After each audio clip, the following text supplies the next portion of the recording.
اما بعد فاعوذ باللہ من الشیطان الرجیم بسم اللہ الرحمن الرحیم انک لعلی خلق عظیم صدق اللہ مولانا العظیم۔ محترم جناب ملک سجاد امان صاحب، ناظم بڑچہ شریف حضرت مولانا قاری محمد اسماعیل صاحب، محترم جناب حاجی رب نواز صاحب، برادر عزیز جناب صاحبزادہ محبوب احمد صاحب، اور حاضرین ذی احترام، سب سے پہلے میں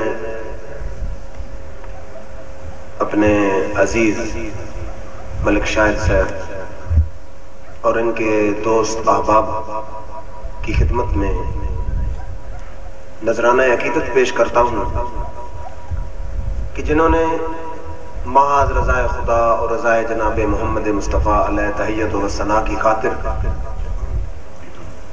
اتنی پیاری محفل کا اہتمام کیا۔ اللہ رب العزت کے حضور یہ دعا ہے کہ اللہ اپنے محبوب کے صدقے ہم سب کی حاضری کو اپنی بارگاہ میں شرف قبولیت عطا فرمائے۔ آپ بیٹھ جائیں گے، پانی بس جو کچھ پیا گیا بیٹھ جائیں۔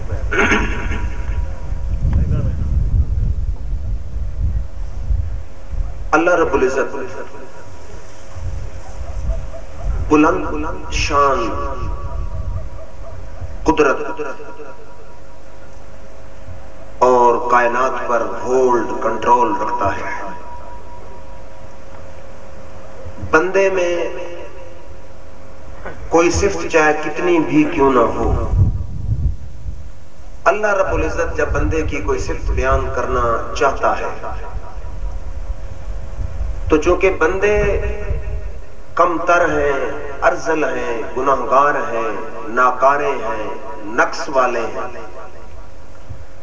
بندوں میں چاہے کوئی بھی صفت کتنی ہی کیوں نہ ہو،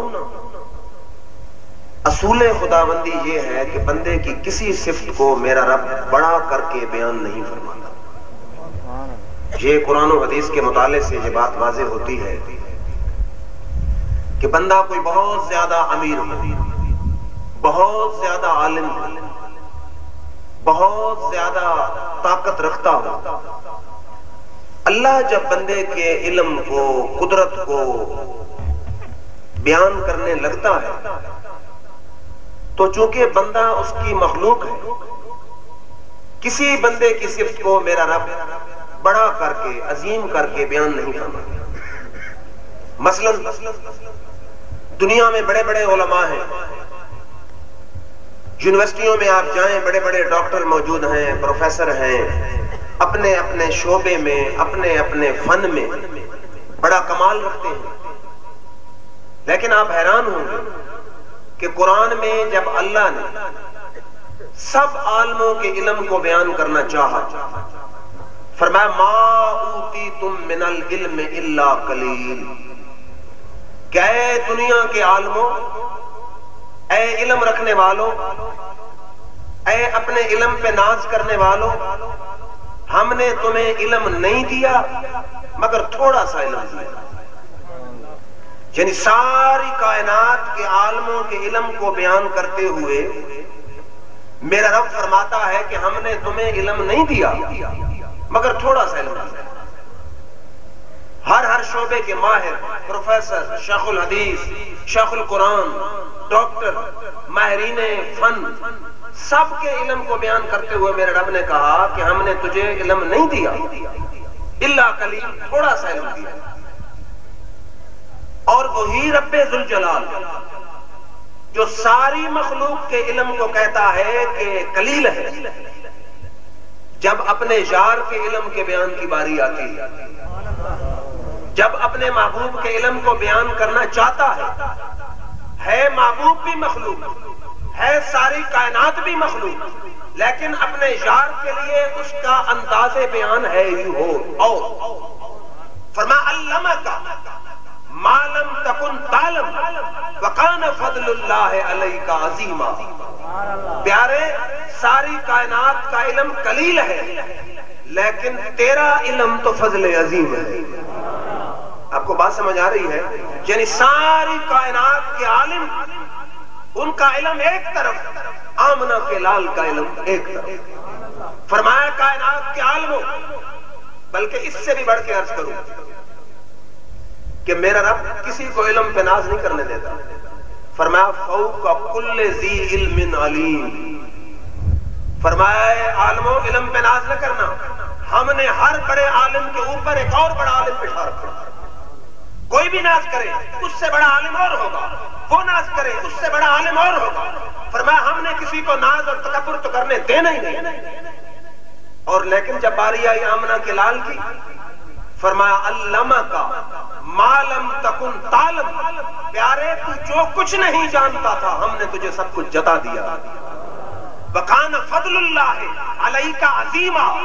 پیارے تجھ پر تو اللہ کا فضل عظیم ہے. پھر توجہ فرمائیں، کائنات میں بڑے بڑے صاحبان سیرت آئے، یعنی ان میں شجاعت ہے، متانت ہے، دیانت ہے، شرافت ہے، صداقت ہے، سخاوت ہے، اچھی اچھی صفات والے آئے. تو اللہ نے جب بیان کرنا چاہا ان کی سیرت کو، فرمایا بندوں کی سیرت تو ہے ہی کیا، ساری دنیا کو بیان کرتے ہوئے میرا رب کہتا ہے کل متاع الدنیا قلیل. فرمایا یہ دنیا کا سارا کارخانہ ہی قلیل ہے. تم بندوں کی سخاوت کی بات کرتے ہو، تم بندوں کی صداقت کی بات کرتے ہو، تم بندوں کی شرافت کی بات کرتے ہو، تم بندوں کی صفت کی بات کرتے ہو، ساری دنیا ہی میری آنکھوں کے سامنے تو قلیل ہے. لیکن اسی مقام پہ جب کملی والے آقا کی سیرت کی بیان کی باری آئی کہ میرے آقا کی شرافت کیسی ہے، صداقت کیسی ہے، امانت کیسی ہے، دیانت کیسی ہے، سخاوت کیسی ہے، دشمنوں سے سلوک کیسا ہے، اپنی اولاد سے سلوک کیسا ہے، پڑوسی سے سلوک کیسا ہے، میرا رب کہتا ہے انکا لعلی خلق عظیم. پیارے ساری دنیا قلیل ہے، تیرا خلق تو عظیم ہے. پھر سارے آدمی کچھ اتنا تو سمجھتے ہیں کہ انسان میں دو چیزیں ہوتی ہیں، ایک ہوتی ہے صورت، ایک ہوتی ہے سیرت. بھائی اردو سمجھ رہے ہیں سارے؟ ٹھیک ہے. ایک ہوتی ہے صورت، ایک ہوتی ہے سیرت. صورت کیا ہے؟ یعنی آنکھیں کیسی ہیں، بال کیسے ہیں، رنگ کیسا ہے، ناک کیسی ہے، قد کیسا ہے، چلنا کیسا ہے، انداز کیسا ہے. یہ ہے ظاہری صورت. اس کو عربی میں کہتے ہیں خلق. اور ایک ہوتی ہے بندے میں کہ سخاوت کیسی ہے، سچائی کیسی ہے، دیانت کیسی ہے، صداقت کیسی ہے، شرافت کیسی ہے، پڑوسیوں سے سلوک کیسا ہے. اس کو کہتے ہیں خلق اور سیرت. یعنی اتنی بات تو آپ سمجھ رہے ہیں نا کہ دو چیزیں ہیں، ایک صورت ہے، ایک سیرت ہے.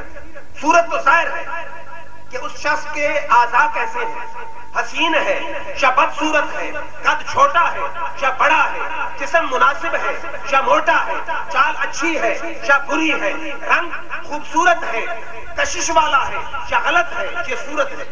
سیرت یہ ہے کہ اخلاق کیسا ہے، دوستوں سے سلوک کیسا ہے، اولاد سے سلوک کیسا ہے، بیوی سے سلوک کیسا ہے، پڑوسیوں سے سلوک کیسا ہے، دیانت کیسی ہے، صداقت کیسی ہے، شرافت کیسی ہے، سخاوت کیسی ہے. اس کو کہتے ہیں سیرت. دو معیار ہیں، صورت اور سیرت. اب علماء کو لیں تو آپ کی مرضی، سیاسی لیڈروں کو لیں تو آپ کی مرضی، فلسفیوں کو لیں تو آپ کی مرضی، ڈاکٹروں کو لیں تو آپ کی مرضی، پروفیسروں کو لیں تو آپ کی مرضی. دنیا کا کوئی آدمی لے لے، اول تو صورت میں کہیں نہ کہیں نقص ہوگا. کان درست ہے، ناک درست نہیں، ناک درست ہے، آنکھ درست نہیں، آنکھ درست ہے، بال درست نہیں، بال درست ہے، رنگ درست نہیں، رنگ درست ہے، قد درست نہیں. صورت میں کہیں نہ کہیں کمی ہے، نقص ہے، عیب ہے، جھول ہے. یا اگر صورت مکمل ہے تو سیرت میں جھول ہے.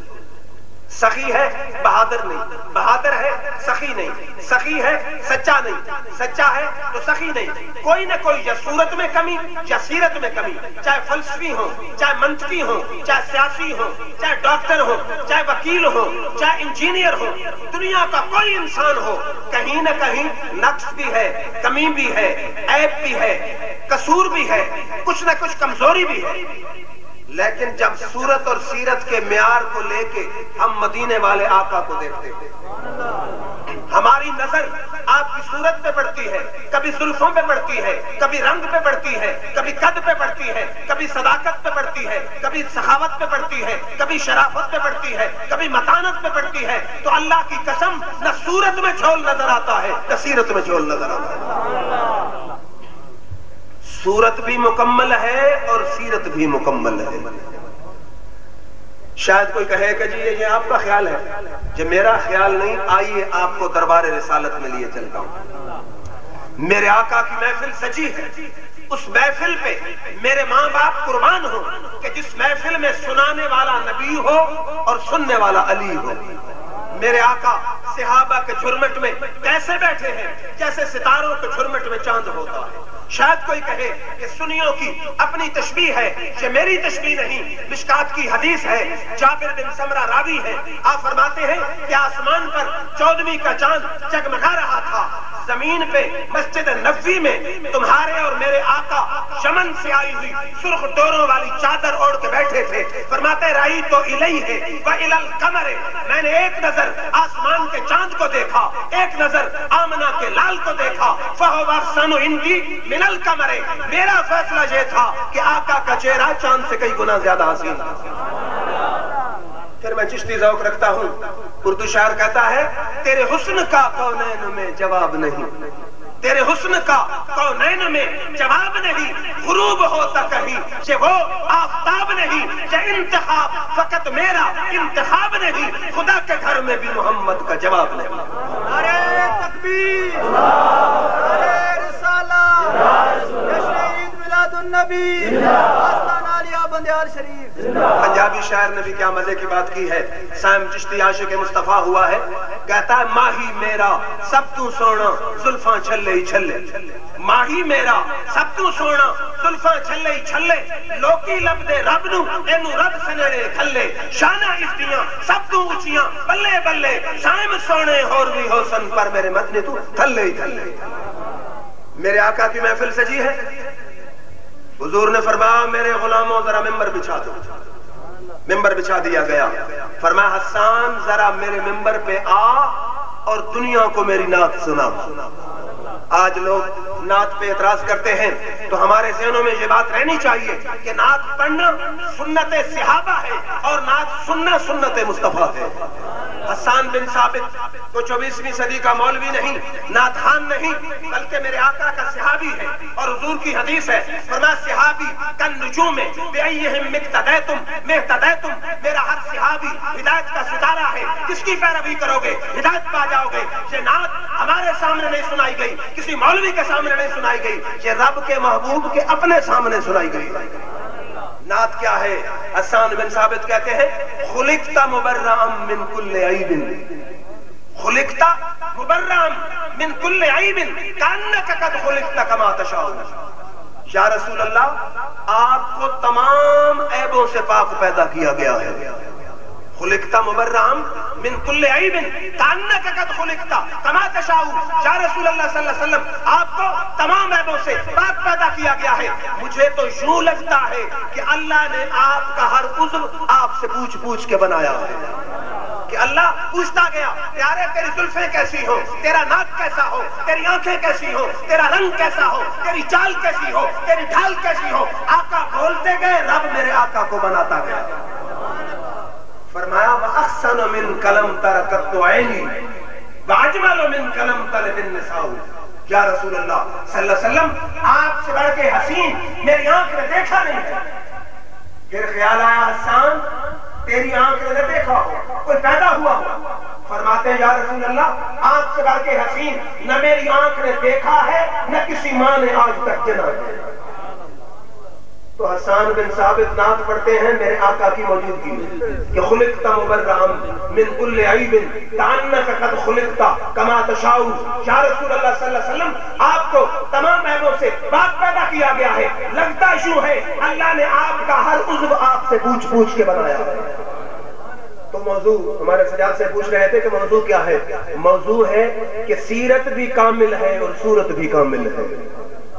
صورت کیسی کامل ہے؟ صحیح حدیث میں موجود ہے کہ مدینہ سے باہر ایک قافلہ آتا ہے، سرخ اونٹ اس میں موجود ہے. میرے آقا کا گزر ہوا، فرمایا قافلے والوں اونٹ بیچتے ہو؟ انہوں نے کہا جی بیچتے ہیں. فرمایا قیمت کیا ہے؟ قافلے والوں نے جو اونٹ کی قیمت بتائی، میرے آقا نے فرمایا ٹھیک ہے مجھے قبول ہے. اونٹ پکڑا اور میرے آقا چل دیے. جب حضور اونٹ کو لے کے نظروں سے اوجھل ہو گئے، قافلے والے آپس میں کہنے لگے کہ اس نوجوان کو پہچانتے ہو؟ سب کہنے لگے کہ ہم نے تو نہیں پہچانا. آپس میں کہنے لگے کتنے بے وقوف ہیں ہم کہ جس آدمی کو پہچانتے نہیں اس کو ادھار دے دیا. ایک بوڑھی عورت جہاں دیدہ تجربہ کار اس قافلے میں موجود تھی. وہ کہتی ہے قافلے والوں گھبرانے کی ضرورت نہیں، اگر اس نے پیسے نہ دیے تو آنا ضامنۃ لثمنھا، اس کی طرف سے ضامن میں ہوں. انہوں نے کہا تو پہچانتی ہے؟ اس نے کہا پہچانتی نہیں، لیکن جو نورانی مکھڑا اس کا نظر آ رہا تھا، میرا دل کہہ رہا تھا اتنے حسین چہرے والا جھوٹا تو ہو سکتا ہی نہیں ہے. تو بے شمار لوگ میرے آقا کی صورت کو دیکھ کے کلمہ پڑھ گئے، بے شمار لوگ میرے آقا کی سیرت کو دیکھ کر اسلام لانے پہ مجبور ہوئے. پھر صورت کیسی ہے؟ ایک تو حدیث پڑھ چکا ہوں نا کہ جابر بن سمرہ کہتے ہیں آسمان پہ چاند جگمگا رہا، زمین پہ میرے آقا سرخ ڈوروں والی چادر اوڑھ کے بیٹھے ہیں. صحابی کہتا رأیت الیہ وإلی القمر، ایک نظر آسمان کے چاند کو دیکھتا ہوں، ایک نظر آمنہ کے لال کو دیکھتا ہوں. میرا فیصلہ یہ ہے کہ کملی والے آقا کا چہرہ چاند سے کئی گنا زیادہ حسین ہے. پھر ایک دن ابو بکر صدیق بیٹھے ہیں. کسی نے پوچھا کہ یا رسول صدیق یہ بتاؤ کہ حضور کا چہرہ کیسا ہے؟ صحابی رسول کہتے ہیں کانا وجہ رسول اللہ صلی اللہ علیہ وسلم کطارۃ القمر، فرماتے ہیں حضور کا چہرہ یوں گول تھا جیسے چاند گول ہوتا ہے. شاعر کہتا ہے نا کہ چاند آہیں بھرے گا پھول دل تھام لیں گے، چاند آہیں بھرے گا پھول دل تھام لیں گے، حسن کی جب بات چلی سب تیرا نام لیں گے. پھر ایک دن عائشہ صدیقہ بیٹھی ہیں، ایک آدمی نے پوچھا ہے ام المومنین حضور کے وصال کے بعد ذرا یہ بتاؤ کہ ہمارے محبوب نبی کا چہرہ کیسا ہے؟ فرماتی ہیں لم یصفہ واصف قط الا شبہ وجہہ بالقمر لیلۃ القدر. فرماتی ہیں او سننے والے سن کہ کوئی بھی تعریف کرنے والا میرے نبی کی حسن کی تعریف نہیں کرے گا، لیکن ضروری ہے کہ چہرے کو چاند سے تشبیہ دے گا. فرماتی ہے جب بھی کوئی نعت کہنے والا آئے گا، تعریف کرنے والا آئے گا، ہمارے نبی ہمارے آقا و مولا کے چہرے کو چاند سے تشبیہ دے گا. پھر اس سے بڑھ کے عرض کروں کہ ایک دن جبریل آتے ہیں، حضور بیٹھے ہیں. میرے آقا نے فرمایا مشکات کی حدیث ہے کہ جبریل ذرا یہ بتا کہ تو آدم علیہ السلام سے لے کر عیسیٰ علیہ السلام تک ہر نبی کے پاس آیا ہے، تو نے آدم علیہ السلام کا حسن دیکھا ہے، عیسیٰ علیہ السلام کا جمال دیکھا ہے، موسیٰ کلیم اللہ کا جلال دیکھا ہے، تو نے اسماعیل ذبیح اللہ کی صورت دیکھی ہے، تو نے ابراہیم خلیل اللہ کی صورت دیکھی ہے. ذرا یہ بتا کہ ساری کائنات میں اللہ نے حسین کس کو بنایا ہے؟ مشکات میں حدیث ہے، جبریل کہتا ہے جی کلبت الارض مشارقہا ومغاربہا فلم اجد افضل من محمدی. یا رسول اللہ میں نے زمین کے شرق بھی دیکھے ہیں، غرب بھی دیکھے ہیں، پر تیرے جیسا حسین میری آنکھ نے دیکھا نہیں ہے. پھر توجہ فرمائیے، صرف جبریل نہیں، حدیث میں آتا ہے، حدیث سے پہلے شاہ ولی اللہ کے والد ہیں شاہ عبد الرحیم در سمین میں لکھتے ہیں شاہ ولی اللہ کہ میرے والد ذی وقار کو خواب میں حضور اکرم صلی اللہ علیہ وآلہ وسلم کا دیدار ہوا. تو میرے والد نے پوچھا کہ یا رسول اللہ صلی اللہ علیہ وسلم قرآن و حدیث میں تو یہ بات موجود ہے کہ آپ کا حسن ساری کائنات سے زیادہ ہے، لیکن کس سے جو مشہور ہیں حضرت یوسف علیہ السلام کے حسن کے. کہ عورتیں انگلیاں کٹوا بیٹھی. آپ کا اس قسم کا قصہ کوئی نہیں. وجہ کیا؟ توجہ فرمائیں.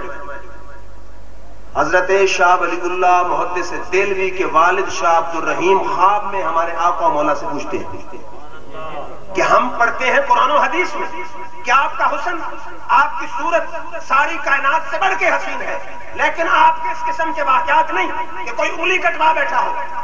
آپ نے فرمایا اے شاہ عبد الرحیم، جمالی مستور ان اعین الناس غیرۃ من اللہ عز وجل لو ظہر لفعل الناس اکثر مما فعلوا حین رأوا یوسف. فرمایا اے شاہ عبد الرحیم، اصل بات یہ ہے کہ اللہ نے میرے حسن پہ پردے ڈال رکھے، میرے حسن کو پردوں میں چھپا رکھا ہے اپنی غیرت کی وجہ سے. چونکہ میں محبوب خدا ہوں، اللہ نے میرے حسن پہ پردے ڈال رکھے ہیں. میرا اصلی حسن ظاہر ہو جائے تو دنیا میں کوئی آنکھ اس کی تاب ہی نہ لا سکے. ایک جھلک دیکھنے کی تاب نہیں عالم میں، ایک جھلک دیکھنے کی تاب نہیں عالم میں. وہ اگر جلوہ کریں تو کون تماشائی. دنیا ہے فدا بن دیکھے، دیدار کا عالم کیا ہوگا. کہ آج بھی دنیا میرے آقا کے حسن پہ عاشق ہے. جب آقا کا جلوہ لوگوں کے سامنے ہوتا ہوگا تو پھر حال کیا ہوگا. اور پھر ہمارے بہت بڑے سکالر اور امام ہیں شاہ احمد رضا خان، آپ فرماتے ہیں کہ یوسف علیہ السلام کا حسن مانتے لیکن پتا ہے کہ حسن یوسف پہ کٹیں مصر میں انگشت زنا، سر کٹاتے ہیں تیرے نام پہ مردان عرب.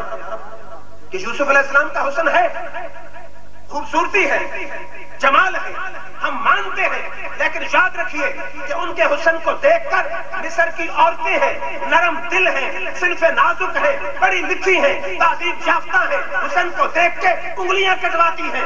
میرے آقا کا حسن وہ ہے کہ عرب کے سنگ دل مرد آپ کے حسن کو دیکھ کر گردنیں کٹوا رہے ہیں. حسن یوسف پہ کٹیں مصر میں انگشت زنا، سر کٹاتے ہیں تیرے نام پہ مردان عرب. آپ کے حسن کو دیکھ کر کافروں کے مقابلے میں ہم آپ کے صحابہ اپنی گردنیں پیش کر رہے ہیں حسن مصطفیٰ کے لیے. تو اللہ نے حسن بھی بے مثال دیا ہے، سیرت بھی بے مثال دی ہے.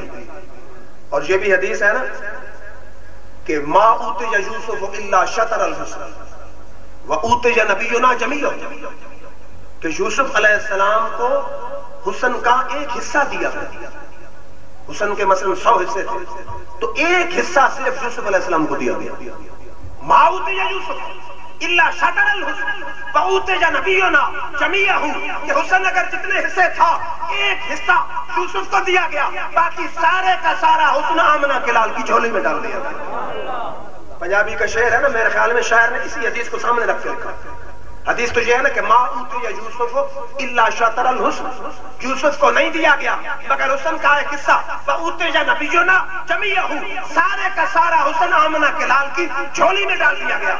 شاعر کہتا ہے کہ معراج کی رات یوسف علیہ السلام بڑی چاہت و محبت سے آئے کہ ذرا میں محمد عربی کا دیدار تو کروں، کہ میرے حسن کے بھی چرچے ہیں، ان کے حسن کے بھی چرچے ہیں، ذرا آ کے دیکھوں تو صحیح. شاعر کہتا ہے اس حدیث کو مد نظر رکھ کے کہ جب یوسف علیہ السلام نے میرے آقا کی زلفوں کو دیکھا، بے اختیار کہہ اٹھے کہ بے شک حسن زیادہ میرا کل جہاں نہ لوں، بے شک حسن زیادہ میرا کل جہاں نہ لوں، پر نہیں ہو زیادہ قیمت میری تیریاں کالیاں زلفاں نہ لوں. معمولی بات نہیں. شاید کوئی کہے کہ پنجابی کے شعر ہیں، حدیث کا ترجمہ ہے کہ ما اوتی یوسف الا شطر الحسن، کہ یوسف کو نہیں دیا گیا مگر حسن کا ایک حصہ، اور سارے کا سارا حسن آمنہ کے لال کی جھولی میں ڈال دیا گیا.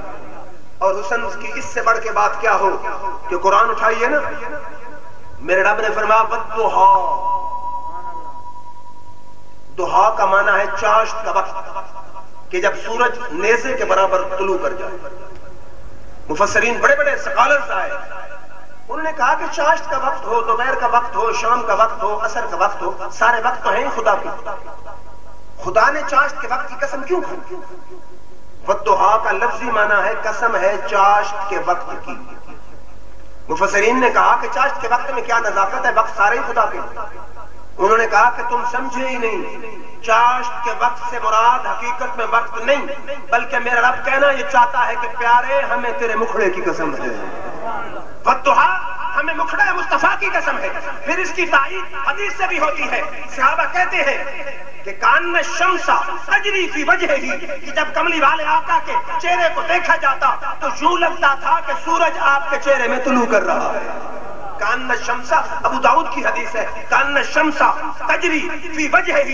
صحابہ کہتے ہیں ما رأیت احسن من رسول اللہ، ہم نے حضور سے بڑھ کے حسین دیکھا نہیں. کان الشمس تجری فی وجہہ، لگتا یوں تھا کہ سورج آپ کے چہرے میں طلوع کر رہا ہے. پھر آج لوگ بڑے برش استعمال کرتے ہیں، بڑے ڈنٹونک استعمال کرتے ہیں، لیکن دنیا پوری چھان مارے کہیں ایسا آدمی نظر نہیں آئے گا کہ مسکرائے تو دانتوں کی چمک کی جھلک دیواروں میں پڑے. لیکن ترمذی میں حدیث ہے کہ اذا ضحک شتلال فی الجدر فلم ارى مثله قبله ولا بعده. صحابی کہتے ہیں کہ اللہ کی قسم جب ہمارے نبی مسکراتے تھے دانتوں کی چمک کی جھلک دیواروں پہ پڑتی تھی، دیواریں روشن ہو جاتی تھی. یعنی دانت ہو تو ایسے ہو کہ اذا ضحک، جب ہنستے تھے، شتلال فی الجدر، دیواریں چمک کی جھلک سے روشن ہو جاتی تھی.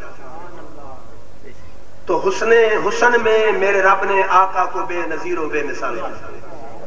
ایک جگہ فرمایا والضحیٰ، ہمیں تیرے نورانی مکھڑے کی قسم ہے. دوسری جگہ فرمایا واللیل اذا سجا، پیارے ہمیں رات کی قسم ہے. مفسرین پھر آئے کہ رات میں کیا ہے، سارے وقت ہی اللہ کے ہیں. انہوں نے فرمایا تم نے سمجھا نہیں، لیل سے مراد ہے زلف محمد مصطفیٰ. میرا رب کہنا یہ چاہتا ہے والضحیٰ، پیارے ہمیں تیرے مکھڑے کی قسم ہے. واللیل اذا سجا، ہمیں تیری بل کھاتی زلفوں کی قسم ہے. اور پھر اس منہ سے بولنا کیسا ہے؟ فرمایا وکیل ہی، 1,24,000 انبیاء میں کوئی ایسا نہیں کہ جس کے بولنے کی میرے رب نے قسم کھائی.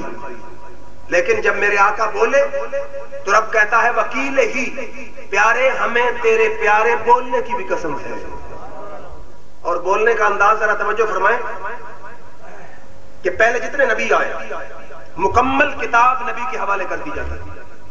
تورات مکمل نبی کے حوالے، زبور مکمل کر کے نبی کے حوالے، انجیل مکمل نبی کے حوالے. لیکن جب قرآن کی باری آئی میرے رب نے فرمایا جبریل یہ صرف نبی نہیں، یہ رسول بھی ہے، نبی بھی ہے، ہمارا محبوب بھی ہے. اب قرآن اترے گا کچھ میری مرضی کے مطابق، کچھ میرے یار کی مرضی کے مطابق. تو چشم فلک حیران ہوئی کہ میرے آقا نے چہرے سے زلفوں کو ہٹایا. میرے رب نے فرمایا والضحیٰ، پیارے ہمیں تیرے نورانی مکھڑے کی قسم ہے. جب زلفوں میں کنگھی فرمائی فرمایا واللیل اذا سجا، جب میرے آقا بن سمر کے نکلے فرمایا طٰہٰ، اور جب بولے فرمایا وکیل ہی، پیارے تیرے بولنے کی قسم ہے. جب چادر اوڑی فرمایا یا ایھا المدثر، جب کملی اوڑی فرمایا یا ایھا المزمل. ادھر میرے آقا کی ادا بدلتی تھی، ادھر میرے رب کی ندا بدلتی تھی. اقبال اسی لیے کہتا ہے نگاہ عشق و مستی میں وہی اول وہی آخر، وہی قرآن وہی فرقان وہی یاسین وہی طٰہٰ. اور بولنا کیسا ہے؟ حضور بیٹھے ہیں، آپ نے فرمایا الف لام میم ذالک الکتاب لا ریب فیہ. صحابہ بیٹھے ہیں، ابوبکر عمر بیٹھے ہیں، عثمان بیٹھے ہیں، علی بیٹھے ہیں. انہوں نے عرض کی حضور کیا ہے؟ فرمایا یہ قرآن ہے، یہ کلام خدا ہے. تھوڑی دیر گزری، منہ بھی وہی، ہونٹ بھی وہی، لب بھی وہی، چہرہ بھی وہی، الفاظ بھی وہی. فرمایا انما الاعمال بالنیات. صحابہ نے عرض کی حضور اب کیا ہے؟ فرمایا پہلے کلام خدا تھا، اب کلام مصطفیٰ ہے. اسی زبان سے قرآن آ رہا ہے، اسی زبان سے حدیث آ رہی ہے. اور اللہ سے پوچھو کہ تیرا نبی کیسے بولتا ہے؟ فرمایا وما ينطق عن الهوى ان هو الا وحی یوحی. میرا یار تو بولتا ہی نہیں ہے کہ تب بولتا ہے جب میں رب کی وحی ہوتی ہے.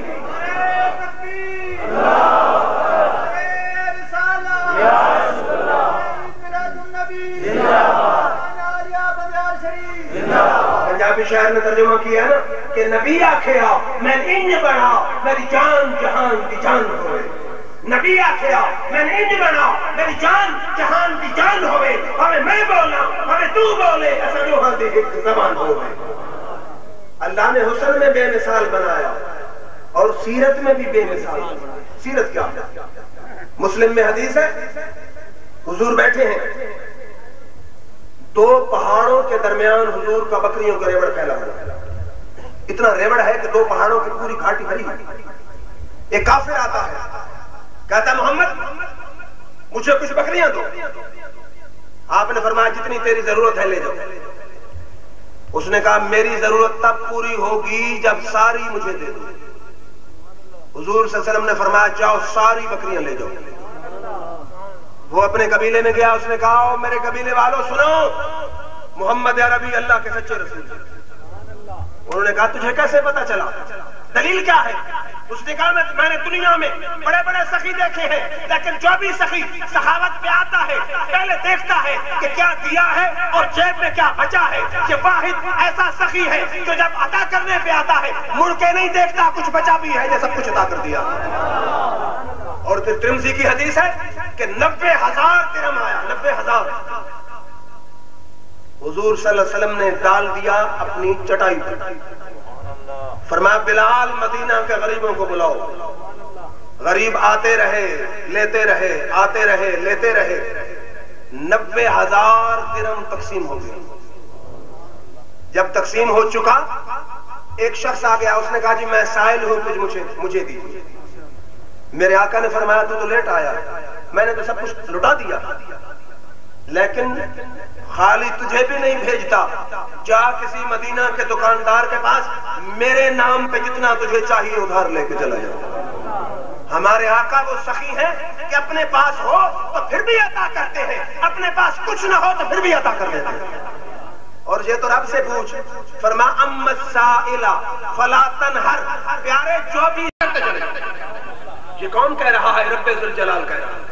فرما اما السائل فلا تنہر. پیارے تیری خدمت میں جو بھی سوالی آئے جھڑکنا نہیں ہے, عطا کرتے جا. کیوں کہ جھڑکے وہ جس کے پاس دل کی کمی ہو, کمزور دل ہو, بخیل ہو, بزدل ہو. فرمایا تیرا دل وما ارسلناک الا رحمتا للعالمین. پیارے ہم نے تجھے عالمین کے لیے رحمت بنایا. پھر جھڑکے وہ جس کے پاس مال کی کمی ہو. فرمایا انا آتیناک الکوثر. فرمایا کائنات کا سارا خیر کثیر, کائنات کی ساری بھلائی ہم نے تیری جھولی میں ڈال دی ہے. جب دل کی بھی کمی نہیں, مال کی بھی کمی نہیں, کوئی بھی سوالی آئے جھڑکنا نہیں, عطا کرتے چلے جاؤ. پھر علماء سمجھتے ہیں کہ سائل السائل الف لام ہے اس کا, یا یہ جنس کا ہے یا اس کے ذات کا ہے. اگر جنس کا ہو تو معنی یہ ہوگا جنس سے سوال کہ پیارے کوئی سوالی آئے جو بھی مانگے خالی نہیں لوٹانا, عطا کرتے چلے جاؤ. جن سے سوال کوئی سوال کوئی سوال. آپ حیران ہوں گے کہ حضرت ابو ہریرہ آ گئے, بخاری کی حدیث ہے. عرض کرتے ہیں جی میں گھر گیا ہوں, میری ماں نے آپ کو گالیاں دی, میری طبیعت گوارا نہیں کرتی, دعا کریں اللہ اسے ہدایت دے. اب لوگ کہتے ہیں ہدایت دینا تو اللہ کا کام ہے, اور ہدایت حقیقت میں دینے والا تو اللہ ہے, لیکن جب نبی کے ہاتھ اٹھ جاتے ہیں رب ہدایت عطا فرما دیتا ہے. حضور نے یہ نہیں کہا کہ میں کیا کر سکتا ہوں, میری دعا کیا کر سکتی ہے, خود مانگو. میرے آقا نے ہاتھ اٹھا دیے. پھر ان ہاتھوں کی شان پوچھنی ہو تو امام اہل سنت سے پوچھو. فرماتے ہیں اجابت کا سہرا, نیابت کا جوڑا دلہن بن کے نکلی, دعائے محمد اجابت نے جھک کے گلے سے لگایا, بڑھی ناز سے جب دعائے محمد. حضور نے ہاتھ اٹھائے, فرمایا اللہم اہد ام ابی ہریرہ, اے اللہ ابو ہریرہ کی ماں کو ہدایت عطا فرما. ابو ہریرہ کا 24ویں صدی کے مولویوں والا عقیدہ نہیں تھا. ادھر میرے آقا کے منہ سے دعا نکلی, ابو ہریرہ دوڑ پڑے. فرماتے ہیں میں دیکھتا ہوں میں پہلے پہنچتا ہوں یا نبی کی دعا پہلے پہنچتی ہے. گھر گئے, گھر کی چپکی لگی ہے, اندر سے غسل کی آواز آ رہی ہے. چند گھڑیوں بعد ماں نے دروازہ کھولا اور کہتی ہے بیٹا جس نبی کے تم غلام ہو مجھے بھی اسی کا غلام بنا دو. پھر وہی ابی ہریرہ پھر ایک دن دوڑتے ہوئے آ گئے. آج کہتے ہیں جی میں حدیثیں سنتا ہوں بھول جاتا ہوں, حدیثیں سنتا ہوں بھول جاتا ہوں, حافظہ کمزور ہے. پڑھے لکھے دوست بھی بیٹھے ہیں, 1500 سال گزر چکے, آج بھی ہومیوپیتھی, ایلوپیتھی, حکما کسی کے پاس حافظے کی کمزوری کا کوئی علاج نہیں. لیکن میرے آقا نے کیا کیا؟ علاج آج تک حافظے کی کمزوری کا ڈاکٹروں کے پاس نہیں ہے. سوالی آ گیا جی حافظہ دیجئے, اب ادھر اللہ کہتا ہے السائل فلا تنہر, سوالی کو جھڑکنا نہیں. میرے آقا نے فرمایا ابو ہریرہ ذرا چادر بچھا دے، حافظہ لینا ہے چادر بچھا۔ ابو ہریرہ نے چادر بچھائی، میرے آقا نے ہوا میں چلو بھر کے ڈالے، فرمایا ابو ہریرہ چادر کو سینے سے لگا دے۔ ابو ہریرہ فرماتے ہیں اللہ کی قسم اس دن کے بعد میں نے کوئی حدیث آج تک بولی نہیں، جو بھی سوالی آیا، جو بھی مانگتا ہے میرے آقا اس کو عطا کر دیتا۔ یا پھر سائل پر علیہ السلام استغراق کا ہے کہ پیارے ساری کائنات تیرے قدموں میں سوالی بن کے آ جائے، چھڑکنا پھر بھی نہیں، پھر بھی عطا کر دیتا۔ اور مشکات کی حدیث ہے کہ ایک دن حضور بیٹھے ہیں، سیرت کی بات کر رہا ہوں نا، اخلاق کیسا ہے، سیرت کیسی ہے، لوگوں کے ساتھ سلوک کیسا ہے۔ ربیعہ نے 10 سال میرے آقا کی خدمت کی، بیٹھے ہیں آپ کے خادم، رات کو پانی دیتے ہیں وضو کے لیے، میرے آقا نے فرمایا ربیعہ یا ربیعہ تو سل، ربیعہ مانگ۔ لوگ کہتے ہیں جی سیرت نہیں بیان کرتے، سنی سیرت سن۔ ہمارا طریقہ یہ ہے کہ سال بیچارہ مزدور نوکر مزدوری کرتا ہے، ہم اس کی مزدوری کھا جاتے ہیں، ادھر ہمارے آقا و مولا کی سیرت کیا ہے؟ فرمایا تو نے خدمت کی ہے مانگ، لیکن غور فرمائیے کہ عاشق رسول مانگتا کیا ہے؟ کہتا اسألک مرافقتک فی الجنت یا رسول اللہ، یا رسول اللہ میں نہ دنیا مانگتا ہوں، نہ ٹکے مانگتا ہوں، نہ شاہی مانگتا ہوں، میں تو جنت میں آپ کی گدائی مانگتا ہوں۔ جیسے یہاں آپ کی غلامی ملی ہوئی ہے، مانگتا یہ ہوں کہ جنت کے جس مقام میں آپ ہوں آپ کے قدموں میں میں موجود ہوں۔ اب لوگ کہتے ہیں نبی کے چاہنے سے کچھ نہیں ہوتا، محمد کچھ نہیں کر سکتے، علی کے چاہنے سے کچھ نہیں ہوتا۔ اب اگر یہ عقیدہ درست ہوتا، حضور کو کہنا چاہیے تھا میرے سے ابھی جنت کا مالک تو خدا ہے، میں کیا کر سکتا ہوں؟ حضور صلی اللہ علیہ وسلم نے فرمایا اوا غیر ذالک، ربیعہ جنت تو مل گئی، کچھ اور مانگ، یہ تو مل گئی، اب غیر ذالک کچھ اور مانگنا ہے تو مانگ۔ لیکن ربیعہ پھر کہتے ہیں ہوا ذاک یا رسول اللہ، پھر میں آپ سے آپ کو مانگتا ہوں، نہ دولت مانگتا ہوں، نہ دنیا مانگتا ہوں، نہ شاہی مانگتا ہوں، میں تو جنت میں آپ کی غلامی مانگتا ہوں۔ کیوں کہ رسول خدا کی غلامی میں کیا ہے؟ ذرا تم غلامی میں آ کر تو دیکھو، غلامی یہ ہے شہنشاہی سے بہتر، مقدر ذرا آزما کر تو دیکھو۔ اب مجھے یاد آ رہا ہے علامہ اسماعیل صاحب لکھنؤ میں ہو رہا تھا جلسہ مسلمانوں کا، ہندو لڑکی تھی یونیورسٹی کی، اس نے رکا لکھا کہ اے مسلمان علماء بتاؤ، تم کہتے ہو ہمارا نبی ساری کائنات سے بڑھ کے سخی ہے، حالانکہ حاتم طائی کافر تھا، اس کے متعلق مشہور ہے اس کا محل تھا 8 دروازے تھے، ایک دفعہ منگتا پہلے دروازے میں آیا حاتم نے دے دیا، دوسرے میں آیا پھر دے دیا، تیسرے میں آیا پھر دے دیا، چوتھے میں آیا پھر دے دیا، 5ویں میں، 6ٹھے میں، 7ویں میں، 8ویں میں، 8ویں دروازے میں آیا حاتم نے سوالی کو دے دیا۔ تم مولویوں ایک حدیث پڑھو کہ جس سے ثابت ہو کہ تمہارے نبی کی خدمت میں منگتا سوالی 8 دفعہ آیا ہو، نبی نے دیا ہو۔ جو بھی عالم آتا رکا پڑتا رکھ دیتا، کیونکہ ایسی حدیث تو تھی کوئی کہ حضور کی خدمت میں 8 دفعہ منگتا آیا ہو، آپ نے دیا ہو۔ ایک ہمارے بہت بڑے سکالر تھے اہل سنت کے، علامہ سید احمد شاہ صاحب قاضوی، سید احمد شاہ صاحب قاضوی، آپ فرماتے میری باری آ گئی، میں نے کہا ہندو لڑکی سن، حاتم طائی کا محل ہم مان لیتے ہیں، 8 دروازے بھی مان لیتے ہیں، لیکن یاد رکھ پہلے دروازے میں سوالی آیا، حاتم نے اتنا تھوڑا دیا کہ سائل کی جھولی بھری نہیں پھرا گیا، پھر حاتم نے اتنا تھوڑا دیا کہ سائل کا دامن بھرا نہیں پھرا گیا۔ 8ویں دفعہ بھی دیا تو صحیح، لیکن گارنٹی تو بھی نہیں دے سکتی کہ 8ویں دفعہ بھی اس کی جھولی بھری یا پھر بھی خالی چلا گیا، نہ جانے 9واں دروازہ ہوتا تو پھر آ جاتا۔ وہاں سوالی کو اتنا تھوڑا دیا گیا کہ 8ویں دفعہ بھی دامن بھرا نہیں، وہاں سوالی بار بار مانگتا ہے۔ وہ فرماتے میں نے یہ ربیعہ والی حدیث پڑھی کہ وہاں سوالی بار بار مانگتا آتا ہے، اس حدیث میں آقا بار بار کہتا ہے یا ربیعہ تو سل، ربیعہ مانگ مانگ، ربیعہ مانگ۔ ربیعہ نے کہا سالوں کا مرافقت کا فی الجنہ، جنت میں معیت مانگتا ہوں، آپ نے کہا وہ تو مل گئی اور مانگ۔ وہاں سوالی بار بار آتا ہے، منگتا بار بار آتا ہے، یہاں سخی بار بار کہتا ہے اور بیچارے اور مانگ اور مانگ اور مانگ، وہ کہتا ہے جھولی ہی میری تنگ ہے آقا تیرے یہاں کمی نہیں۔ نعرہ تکبیر، نعرہ رسالت،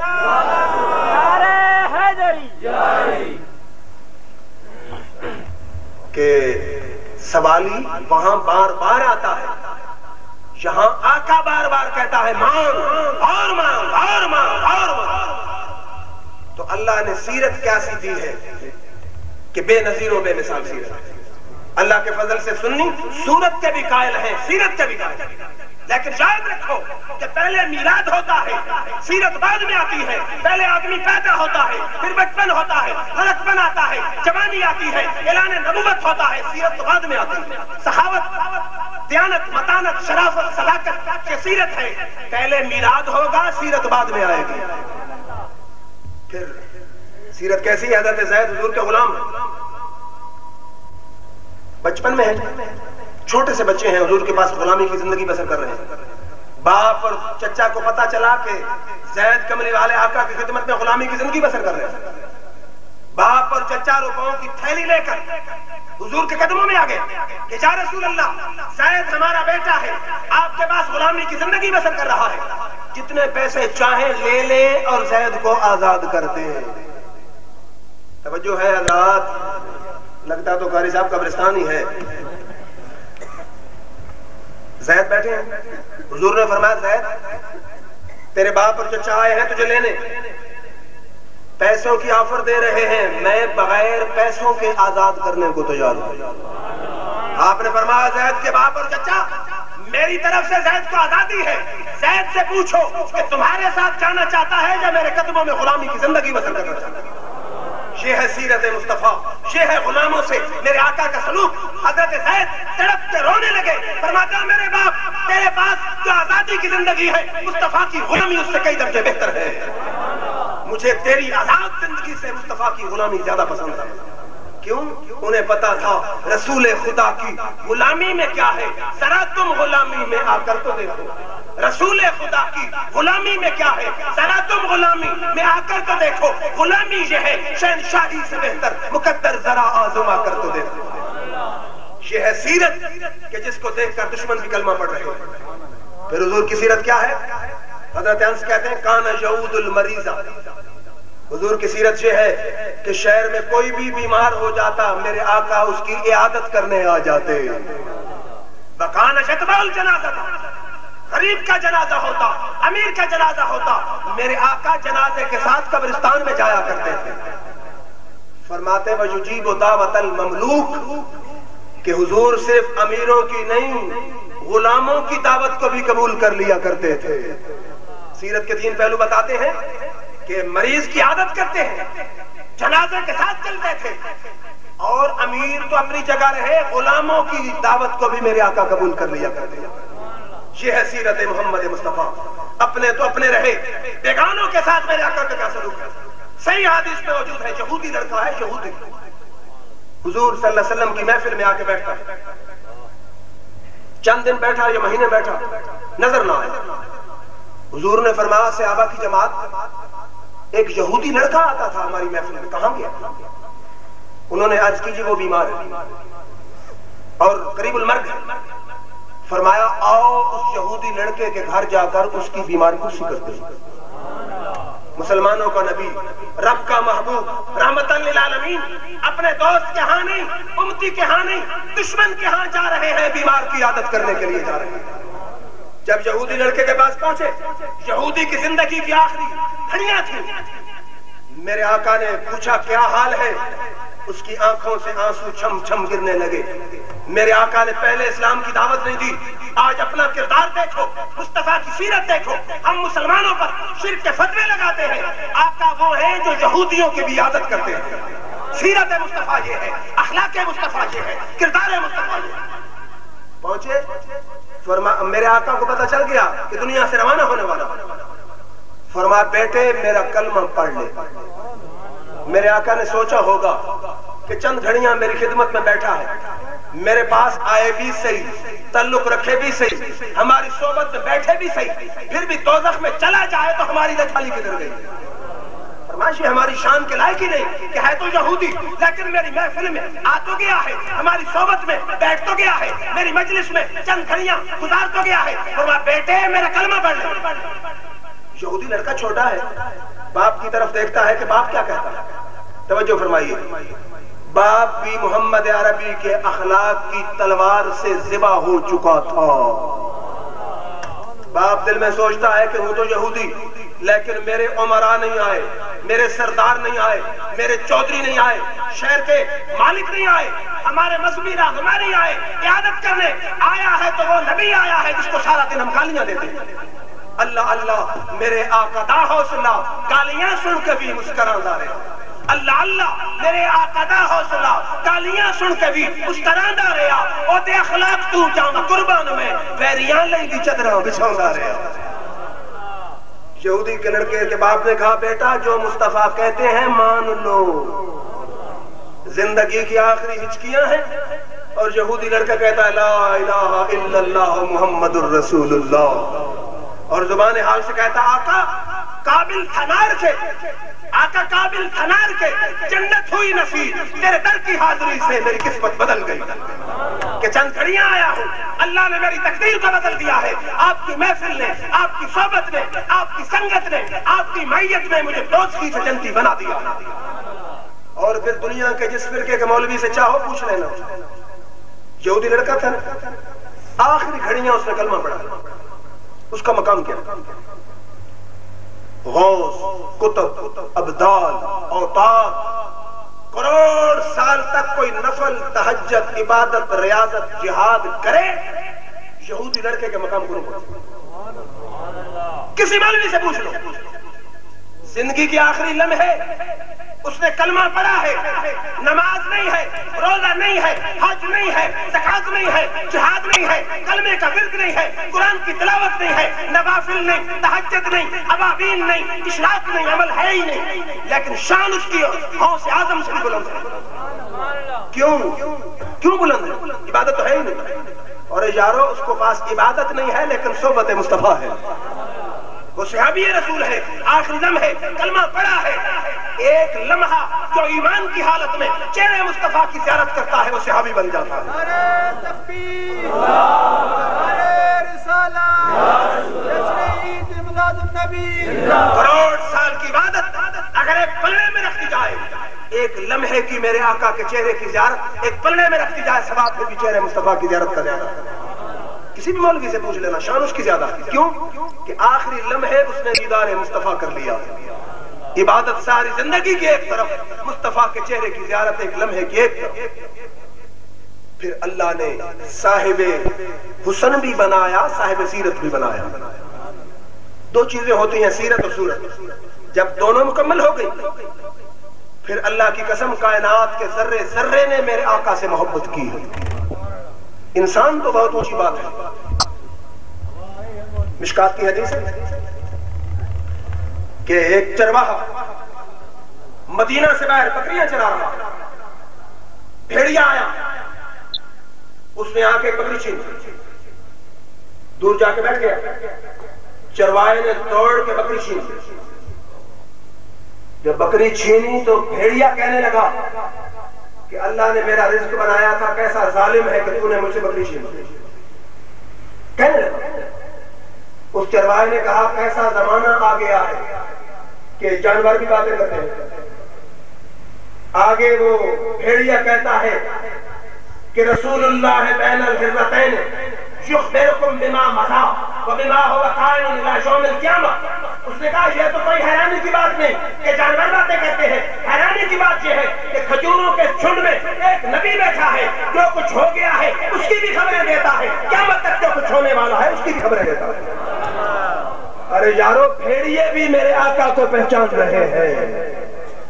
پھر مدارج النبوت میں شیخ عبدالحق محتسب نے لکھا ہے کہ جب خیبر فتح ہوا ایک گدھا آیا حضور کے پاس، اپنی زبان میں کہتا ہے یا رسول اللہ میری نسل میں 70 گدھا ہوا، ہر گدھے پر ایک نبی نے سواری کی، میرے خاندان میں باقی ہوں، نبوت کے خاندان میں صرف آپ باقی ہوں، مجھے اپنی سواری میں قبول کیجیے.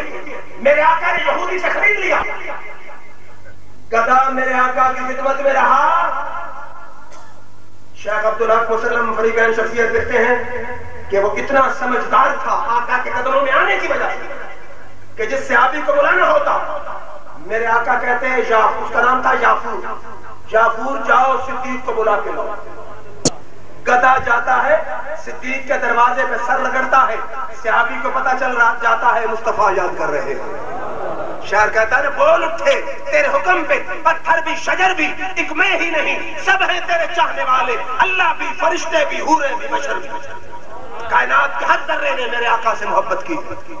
پھر آج کسی کا رشتہ دار توجہ نہ کرے، کہتے سنگ دل ہو گیا ہے، پتھر دل ہو گیا ہے۔ قربان جاؤں عظمت مصطفیٰ پر، یہ بھی مشکات میں حدیث ہے، حضور آئے اود کے پہاڑ پر، قدم رکھا، بخاری میں بھی حدیث ہے، 7 ابو بکر ہیں، 7 عمر ہیں، 7 عثمان ہیں۔ اود حضور کے قدموں کی برکت سے وجد میں آ گیا، خوش ہونے لگا کہ کتنا خوش بخت ہوں کہ آج میری پیٹھ پر دونوں جہاں کا سردار رب کا محبوب محمد مصطفیٰ سوار ہے۔ میرے آقا نے فرمایا اسکت یا اود ٹھہر جا۔ پھر صحابہ کی طرف دیکھ کے میرے آقا نے فرمایا اود جبل یحبنا واحبہ، فرمایا صحابہ اود ایک پہاڑ ہے جو ہم سے محبت کرتا ہے، ہم اود سے محبت کرتے ہیں۔ میرے آقا تو وہ ہیں کہ پہاڑ بھی آقا سے محبت کر رہے ہیں، اور وہی میرے آقا نے فرمایا اود ٹھہر جا، تجھ پر ایک نبی ہے، ایک صدیق ہے اور 2 شہید ہیں۔ لوگ کہتے ہیں نبی کو دیوار کے پیچھے کا علم نہیں، حضور اپنے ساری حیات کے زمانے میں کھڑے ہیں، صدیق اکبر ہے، عمر ہے، عثمان ہے۔ میرے آقا کی نظر اپنی ساری حیات سے گزر کر، ابو بکر کی خلافت سے گزر کر، عمر کی خلافت سے گزر کر، عثمان کی خلافت کے آخری دور تک پڑ رہی ہے۔ فرمایا او تم پر ایک نبی ہے، ایک صدیق ہے اور 2 شہید سوار ہیں۔ تو اللہ نے جب حسن و جمال بھی دیا، سیرت بھی دی، کائنات کا ہر ذرہ میرے آقا سے محبت کرنے لگا۔ اور بخاری میں حدیث ہے، کوئی مولوی اس کا انکار نہیں کر سکتا کہ پہلے حضور جب مسجد نبی میں خطبہ دیتے تھے کس پر؟ کھجور کا ایک خشک ستون تھا، میرے آقا اس سے ٹیک لگا کر خطبہ دیتے تھے۔ ایک روایت میں ہے کہ ایک صحابیہ نے ایک غلام خریدا جو اچھا ترخان تھا، لکڑی کا کام کرتا تھا۔ اس صحابیہ نے کہا کہ ذرا ہمارے آقا و مولا کے لیے ممبر بنا۔ پہلی دفعہ حضور صلی اللہ علیہ وسلم کی ظاہری حیات میں ممبر تیار ہوا، مسجد نبوی میں ممبر بچھا دیا گیا۔ حضور صلی اللہ علیہ وسلم ستون کو چھوڑ کر ممبر پہ تشریف لے آئے۔ جب ممبر پہ آئے خطبہ شروع ہوا، بخاری کی حدیث ہے ساحت النخلۃ سیاح الصبی، کھجور کے خشک تنے سے بچوں کی طرح رونے کی آواز آنے لگی۔ صحابہ سارے حیران ہیں کہ بات کیا ہے، رونے کی آواز آتی ہے۔ میرے آقا کو فوراً پتہ چل گیا، آپ آئے، کھجور کے خشک تنے کو آپ نے سینے سے لگایا۔ صحابہ کہتے ہیں اللہ کی قسم کھجور کا تنا ایسے سسکیاں لینے لگا جیسے بچہ ماں کے ساتھ لگ کے سسکیاں لیتا ہے۔ آپ نے فرمایا اگر آج میں ستون کو سینے سے نہ لگاتا، ستون میرے ہجر میں قیامت تک روتا رہتا۔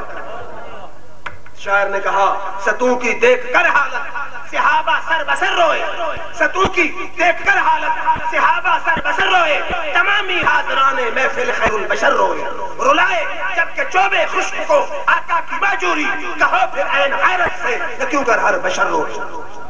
میرے آقا سے تو کھجور کے خشک تنے بھی محبت کر رہے ہیں، پہاڑ بھی محبت کر رہے ہیں، بھیڑیے بھی محبت کر رہے ہیں، گدھے بھی محبت کر رہے ہیں۔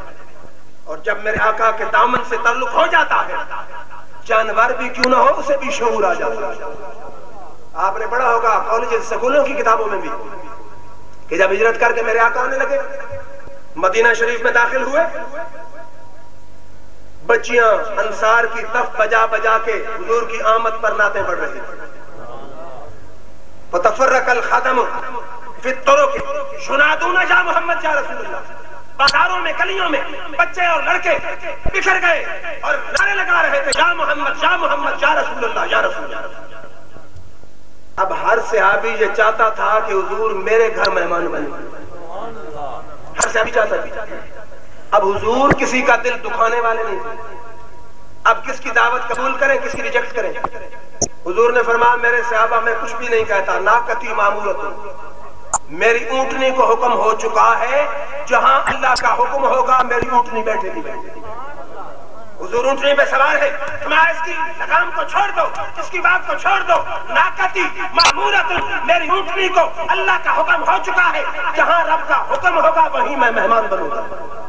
اونٹنی مدینہ کی گلیوں سے گھومتی پھرتی، بازاروں سے ہوتی ہوئی، بڑی بڑی کوٹھیوں کو چھوڑتی ہوئی، ایوب انصاری کی چھوٹی سی جھونپڑی کے قریب رک گئی۔ پنجابی کا شعر ہے نا کہ ماڑی کلی سی خوشبخت ایوب دی، ماڑی کلی سی خوشبخت ایوب دی، جتھے جا کے رکی ڈاچی محبوب دی۔ نیوے آندہ پرونا ہے میرا نبی، ماڑیاں تے چڑھے ویکھدے رہ گئے۔ کہ ایوب انصاری کی کلی اور جھونپڑی چھوٹی سی، لیکن رب کا چونکہ حکم تھا، آپ کی اونٹنی سارے بازاروں سے ہوتی ہوئی رکتی ہے تو ابو ایوب انصاری کی کلی کے قریب۔ نیوے آندہ پرونا ہے میرا نبی، ماڑیاں تے چڑھے ویکھدے رہ گئے۔ تو جب مقام غور ہے کہ دنیا کا ہر ذرہ میرے آقا سے محبت کر رہا ہے، تو آج ہمیں بھی اپنے آقا سے محبت کرنی چاہیے۔ محبت کا صلہ کیا ہے؟ میرے آقا نے فرمایا قیامت والے دن میرا سب سے قریب وہ آدمی ہوگا، جنت میں میرے آقا کا مقام سب سے بلند ہوگا، اس پر تو اجماع امت ہے۔ صحابہ نے پوچھا جی آپ کے قریب کون ہوگا؟ فرمایا جو درود سب سے زیادہ پڑھتا ہوگا جنت میں سب سے زیادہ قریب ہوگا۔ محبت کا صلہ اس سے بڑھ کے اور کیا چاہیے کہ جنت کے جس محل میں میرے آقا ہو، قدموں میں وہ غلام ہوگا جو 24 گھنٹے الصلاۃ والسلام علیکہ یا رسول اللہ پڑھتا رہا ہوگا۔ اور پھر آج لوگ کہتے ہیں جی کیا فائدہ محفل میلاد منانے کا، کیا فائدہ درود پڑھنے کا، کیا فائدہ محبت رسول کا۔ بخاری کی حدیث ہے حضور نے فرمایا لا یؤمن احدکم حتی اکون احب الیہ من والدہ وولدہ والناس اجمعین۔ فرمایا تم میں سے کوئی مومن نہیں جب تک اپنے باپ، اپنی اولاد اور سارے جہان سے بڑھ کر مجھ سے محبت نہ کرے، مومن ہو سکتا ہی نہیں ہے۔ پھر ہم محفل میلاد کیوں مناتے ہیں؟ کہ آپ نے سوچا ہے کہ اللہ نے ہم گناہگاروں کو اس نبی کا امتی بنایا ہے کہ جس کے امتی بننے کی نبی دعائیں کرتے رہے، نبی دعائیں کرتے رہے۔ یا اللہ نبی تو بنایا ہے، کاش ہمیں آخر الزمان نبی کا امتی بنا دے۔ ہم جیسے روزہ کو جب اللہ نے ان کا امتی بنا دیا ہے، ہم سارا سال آپ کی یاد مناتے رہے، اللہ کا شکر کرتے رہے تو کم ہے۔ لوگ کہتے ہیں جی نبی نے خوشی منائی، ہاں منائی ہے، مسلم بخاری کی حدیث ہے۔ ہمارے نبی محترم ہر سوموار کو روزہ رکھتے تھے، ہر سوموار، ہر سوموار۔ صحابہ نے پوچھا حضور روزہ کیوں رکھتے ہیں؟ فرمایا ذالک الیوم ولدت فیہ، فرمایا یہ وہ دن ہے کہ جس میں میں پیدا ہوا۔ ذالک الیوم ولدت فیہ، فرمایا یہ وہ دن ہے جس میں میں پیدا ہوا۔ حضور اپنی آمد کا شکرانہ، آمد کی خوشی ہر سوموار کو مناتے تھے، ہم سال کے بعد منا لیں تو شرک کا فتویٰ کیوں ہے؟ حضور تو ہر سوموار، ہر ہفتے کو روزہ رکھ کر رب کا شکر کرتے تھے کہ یا اللہ تیرا کرم ہے، تیرا شکر کرتا ہوں۔ نبی اپنی آمد کی جب آپ خوشی منا رہا ہے، امتی پر بطری کے اولا فرمائے۔ پھر یہ بھی کئی دوست کہتے ہیں نا خوشی منائیں گے تو کیا ملے گا، کیا حاصل ہوگا؟ بخاری کی حدیث ہے ابو لہب ایسا کافر ہے جس کی مذمت میں قرآن کی پوری سورت کافر ہے، حضور کا چچا ہے۔ حضور پیدا ہوئے، اس کی لونڈی سلیمہ نے آ کر خوشخبری دی کہ تیرے بھائی کے گھر بیٹا پیدا ہوا۔ اس نے انگلی کے اشارے سے کہا جا تو آزاد ہے، اس خوشی میں تو آزاد ہے۔ مگیا کسی نے خواب میں دیکھا، بخاری میں ہے۔ پوچھا ابو لہب کیا حال ہے؟ کہتا ہے بہت برا حال ہے، لیکن ہر سوموار کی رات جب آتی ہے، جس انگلی سے میں نے سلیمہ کو آزاد کیا تھا اس سے پانی ملتا ہے، چوستا ہوں، عذاب میں کمی ہو جاتی ہے۔ علماء محدثین کہتے ہیں کہ مسلمان غور کر، رب اتنا رحیم ہے کہ نبی کا دشمن نبی کی آمد کی خوشی منائے، رب اس کو معلوم نہیں کرتا، عاشق خوشی منائے تو پھر حال کیا ہوگا۔ پھر یہ بھی بخاری کی حدیث ہے کہ فرشتے مقرر ہیں، سارا دن اور ساری رات پھرتے ہیں دنیا میں، کہاں محفل ذکر، جہاں محفل ذکر ہو خدا کو بھی رپورٹ دیتے ہیں، مصطفیٰ کو بھی رپورٹ دیتے ہیں۔ میں کہہ رہا ہوں اور کوئی فائدہ نہ ہو، آج فرشتے اللہ رب العزت کی دربار میں جائیں گے، کہیں گے اللہ جب بھی کہ فلاں مسجد میں، فلاں محلے میں تیری یاد، تیرے یار کی یاد میں محفل منعقد۔ بخاری کی حدیث میں دکھا سکتا ہوں، رب جب خبر دیتے رب کہتا ہے فرشتوں کو باہر آؤ، میں نے سب کو معاف کر دیا۔ فرشتے بھی کہتے ہیں یا اللہ کچھ لوگ تو تماشا بین تھے، وہ تو ویسے گزر رہے تھے، ارادہ نہیں تھا۔ میرا رب فرماتا ہے اہل ذکر کے صدقے میں نے تماشا بینوں کو بھی بخش دیا۔ ادھر تو یہ حال ہے، اور ادھر حقہ کی محفل میں جو بندی نہیں مانتے ہیں۔ حضور نے فرمایا انی اسمع الا تعالى محبتی، فرمایا کوئی محبت سے بغیر درود پڑھے فرشتے پہنچاتے ہیں، محبت سے پڑھے تو چاہے دنیا کے کسی کونے میں پڑھے، میں محمد مصطفیٰ آپ سن رہا ہوں۔ میرے ایمان کے مطابق صرف حضور کی محفل میں تیرے میرے جیسے گناہگار کا نام لیا جائے ہماری خوش بختی کے لیے اتنا ہی کافی ہے۔ حضور کی محفل میں فرشتے جا کے کہیں یا رسول اللہ فلاں فلاں فلاں غلام آپ کا درود پڑھ رہا تھا، میرے ایمان کے مطابق اس کی خوش بختی کے لیے حضور کی محفل میں ہمارے نام بولا جائے والی کافی ہے۔ کہ ہم اہل سنت کا عقیدہ پتہ کیا ہے؟ ہمارا عقیدہ یہ حدیث ہے کہ حضور نے فرمایا رفعت لی الدنیا وننظر الیہا الی ما بقینا الی شمل القیامت کانما انظر الی فی ہذہ، فرمایا ساری دنیا میرے آگے بلند کر دی گئی، دنیا میں قیامت تک کے ہونے والے واقعات کو میں یوں دیکھ رہا ہوں جیسے اپنی تھیلی کو دیکھ رہا ہوں۔ ہمارا اہل سنت کا عقیدہ یہ ہے کہ محفل جب میں ہو، لاہور میں ہو، انگلینڈ میں ہو، ہمارے آقا اپنی مزار میں بیٹھ کر ساری محفلوں کو دیکھ رہے ہیں۔ محفل دنیا کے کسی کونے میں ہو، حضور اپنی مزار میں ہے، کائنات کی ساری محفل میرے آقا کے سامنے۔ اور دیوبندیوں کا پیر و مرشد ہے حاجی امداد اللہ مہاجر مکی، اس کی کتاب کا نام ہے فیصلہ مسئلہ، ماٹو کا کتاب نے چھپائی ہے۔ حاجی امداد اللہ کہتے ہیں کہ محفل والوں کا خلوص اگر حضور کے دربار میں قبول ہو جائے تو مدینہ دور کوئی نہیں، حضور چل کے محفل میں آ بھی جاتے ہیں۔